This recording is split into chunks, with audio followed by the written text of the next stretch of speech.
honestly, I didn't want to come back on here and do this update.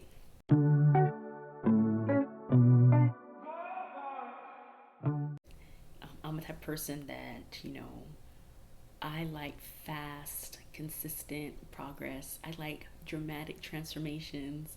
And I like to prove to myself and to all that I can do it, that I can do hard things. But let me tell you, I have learned a whole lot these 6 months. And I've learned, number one, how to be flexible, how to adapt, and kind of how to accept things as they are right now. So I have a 6 month update for you. That means my daughter, who's sleeping right here, she's 6 months, and it's been 6 months since I had this channel, so I have a lot to update you on. These are my confessions. Where to start? I have a whole list here, but let's start first on something that is. When you think postpartum, the next thing you think about is weight loss, like postpartum weight loss. Now, this is not something I necessarily mentioned in my first two updates, but it's obvious, right? Like, get pregnant, for a lot of us, we gain a bunch of weight, and it's like the pressure to get it off right away, to snap back, right? The pressure is there. And for me, it's not about necessarily getting back to a size 2 that I was, one in my 30s and 20s and, as a kid. It's about feeling better. I want to be able to run and jump and sit on the floor and get back up with my kids and have fun, and it's been tough. But what I usually do to lose weight is I cut carbs, and the weight drops off automatically, like so fast. And I haven't been able to do that this time because I'm breastfeeding. So I want to make sure that my body's still making milk for my daughter for as long as, our breastfeeding journey will be. So I haven't been able to do that. But coincidentally, my friend recommended this book, and it's called The 40-Day Sugar Fast. And I'm not going to give it away. It is a devotional, a 40-day devotional, and it is centered around those who are addicted to sugar. So I thought that was my issue, but going through this fast has taught me that sugar is not my issue. It really helps you to kind of sit back and reflect on not just stop eating sugar, because it does require you to stop eating sugar for 40 days, which is no easy feat. No easy feat.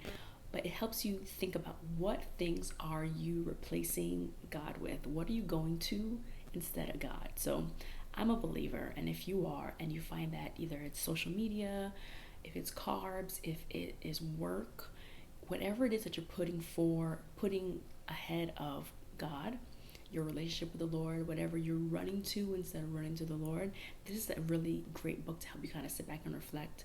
And I learned a lot.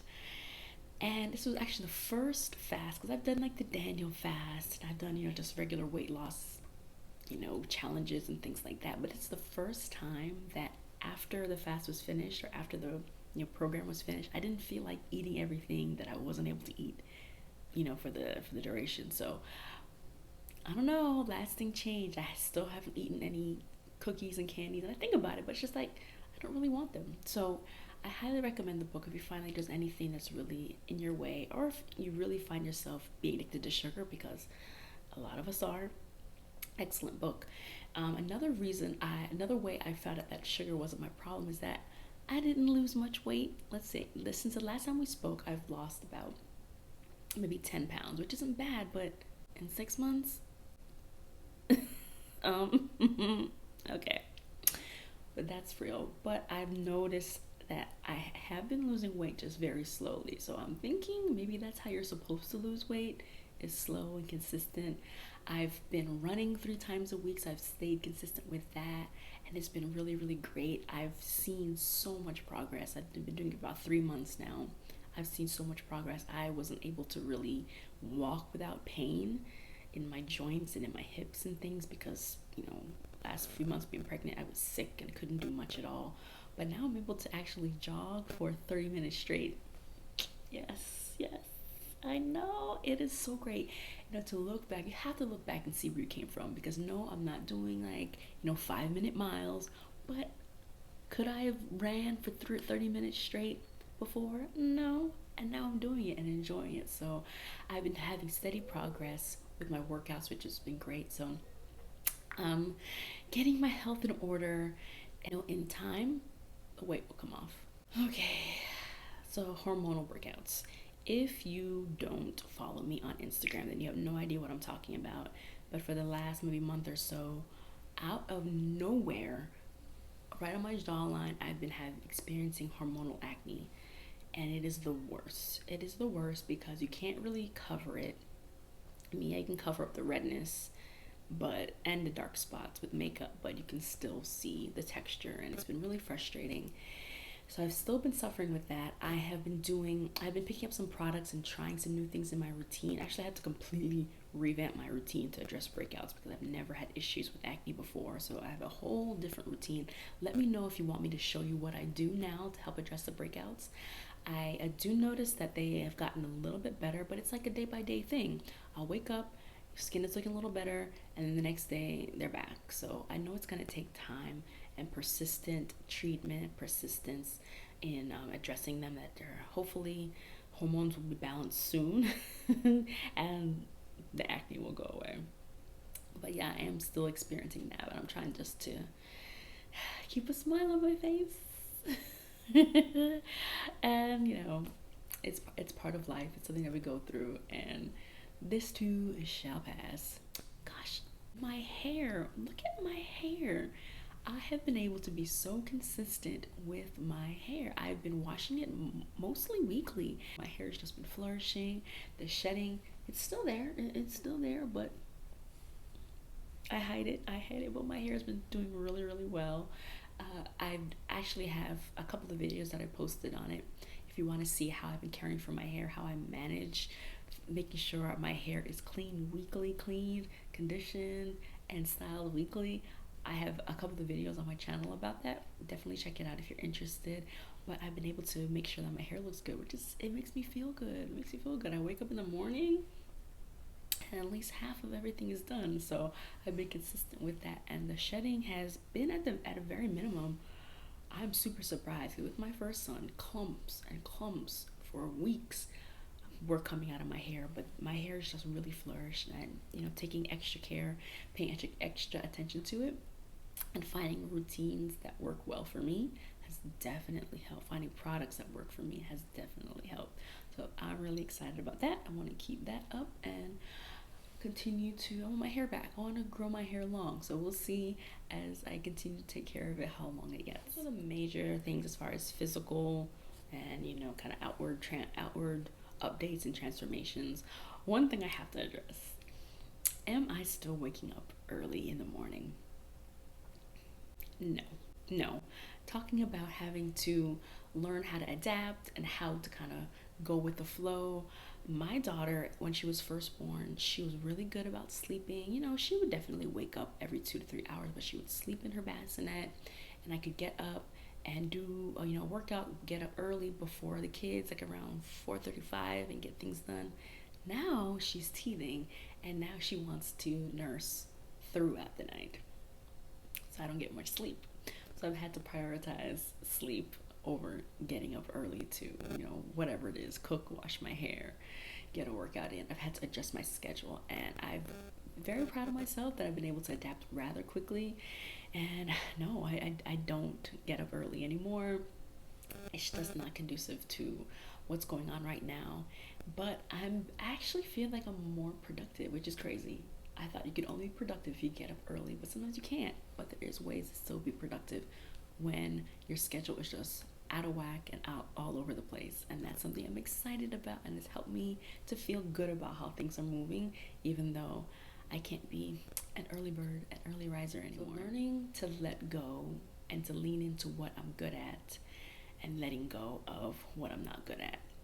I talked about this in my Instagram stories, but I always have this pressure, and I know a lot of moms feel this, like everything has to be fresh, homemade cooking. You have to play with your kids. You have to make sure that you're put together every day. You have to make sure the house is spick and span. Everything has to be done by you. I don't work at a traditional 9 to 5, so I'm at home, and I feel like I have to keep on top of everything on my own, and has led to, feeling sad, feeling anxious, overwhelmed, and just that I'm not good enough. And I had to really sit back and say, okay, Casey, I can't get everything done. And I think what I realized is that as I cross things off my to-do list, they're not gone forever. Once you do the laundry, you check that off your list. It doesn't go away. It goes right down at the bottom of your list, still on the list, and then it just bubbles up to the top as you cross other things off. So your to-do list is never finished. You're never ever done. And I just had to say, okay, let me prioritize what's important. I know the bathroom's got to be clean, the kitchen got to be clean. We don't want roaches. The kids have to have clean clothes. I don't want them sent. I don't want them going to school or being out in the world looking like they're not loved when they are truly truly loved. So there's things that are important, and everything else is not as important. I don't have to cook fresh meals every day. I can make do. There's things that I can do to supplement in order to make sure that I'm nourished, my kids are nourished, my husband's nourished, and we're all doing okay without having to eat McDonald's or pizza every day. There's other ways around it. So I've been learning to let go of all of those things and lead into things that I love. I love being with my kids. I love, having a little time for me doing my YouTube and Instagram with my videos. So I make sure I have time for that. And all this other stuff, I'll get back to it when the kids are older. It'll come back. I'll be able to do it again. So anxiety and overwhelm, I think that is just, when it comes to motherhood, those two things just go hand in hand. I still find myself being anxious. I think it's also because since I'm at home with the kids, I spend a lot of time in my head by myself, not really talking to people or talking to adults. So a lot of things are swimming around in my head, remembering all the things with the kids' schedules, trying to plan for the future, making sure things are prepared, not forgetting things. And it's just like a swirl of things in my head. And I get anxious. I get really, really anxious. And it, just to think about it, just to talk about it, just makes me, I feel overwhelmed. So one thing that is on my to-do list to prioritize is to get into therapy, just to kind of talk things out. I find when I do get to talk things out with my husband, there may not be a solution, but just getting it out of my head, like getting it out, it relieves some of that pressure, some of that overwhelm. So I think having a professional who's unbiased, who can kind of see things in a different angle, will be helpful. It's super important. And I want to make sure that I prioritize my mental health so I can be good for my kids, not just physically or, looking good with the makeup. I want to make sure, I'm all there and I'm plugged in and I'm intentional with them because I process the things that I deal with every day, and I can show up for them 100% and be tuned in to what they need. And lastly, my hopes for the rest of the 6 months. I want to continue to be consistent with my running. I do love to run. I used to run, some years back. Pre-kids, I used to run really consistently, so I want to get back into that. I want to continue to grow this channel. I've really been enjoying doing this and being able to talk to some of you all. So I want to continue with that. And I want to make sure that I prioritize my husband. Huge on the to-do list is to find a babysitter so we can actually get some real date nights. No kids, just the two of us. I definitely want to do that. So hopefully the next time that I check in with you all, I would have done that. And summer is coming up, so that's one thing that's on my head. I'm not gonna have my son in summer school or summer camp this year, and it's gonna be tough. But I have some ideas. I'm thinking of doing maybe a summer vlog series, so you can kind of see how we tackle and have fun this summer. You can see how we manage it. We can do this together. But so that is definitely coming up, and it's gonna be interesting. I'm trying to plan ahead, but it'll be fun, and I'll take you all along. And I want to make sure that I continue to prioritize my health. I need to get better with my eating so I can be a healthier me. And that is my quick update. That's how I'm doing these past 6 months. And I will say these 6 months have flown by. I know everyone says that, but these 6 months have. I guess I've been having fun. So let me know, are you postpartum? Are you expecting? Where are you in your pregnancy, postpartum journey? And hey, you're still postpartum if the kids are 10, 18, 25. That is still postpartum. So I hope you enjoyed this video, and I will see you in the next one. Bye.